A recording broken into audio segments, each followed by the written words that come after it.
Hello, and welcome to Actual Libertarianism.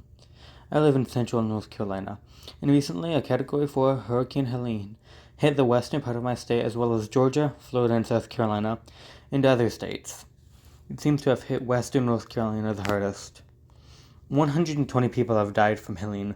Today I want to talk about the recovery from Helene. I was not impacted by it, since I was further away from it, but I did get a lot of bad wind and rain, so. In the face of disasters such as this, people need to recover. They must get up and rebuild from the hurricanes and floods. In recent days, the government's response to Hurricane Helene has been less than satisfactory. The preparation was abysmal. An Asheville business owner who spoke with NBC tells us that the government should have been more prepared. Everyone knew that Helene was coming, and everyone knew that it was going to be devastating. Another person at Asheville tells us something important in the NBC article. She said, quote, "Anyone acting like this is a surprise has not been here long enough and is not from the mountains and does not understand how water works." End quote. The government is meant to protect its people. That's the point. But Hurricane Helene and other disasters like it show how the government is ill-equipped to handle disasters. According to a CNN article on September 30th, 280 roads continue to be closed as of that date. This is making it difficult for the government to protect its own citizens.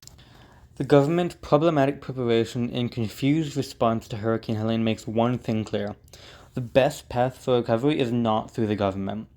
If federal agencies are meant to prepare for these disasters, are unable to respond in a timely manner, prepare for the storm, but also are expected to do both, what good are they? Mostly they are a facade. They want to make the government seem like they are trying the best, and make the community seem helpless and trapped, as if those communities are unable to support themselves. Instead of relying on the faulty institutions of government, these communities must perform one of the essential actions in actual libertarianism: mutual aid. Mutual aid is when people help each other. It's when the community works to recover itself. Mutual aid does not need the government, as all governments are ill-equipped. Mutual aid does not need charity, as charity does not understand the needs of those affected.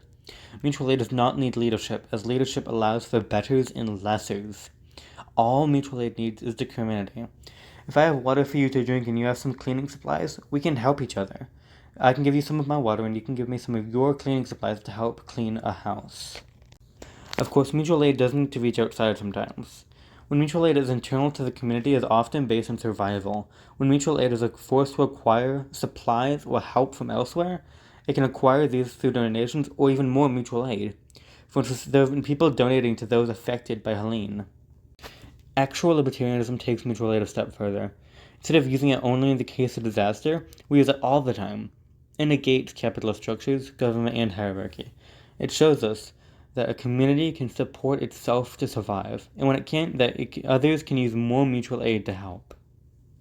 People helping people is the best way to recover from Helene, and it's the best way to run a society. Thank you for listening.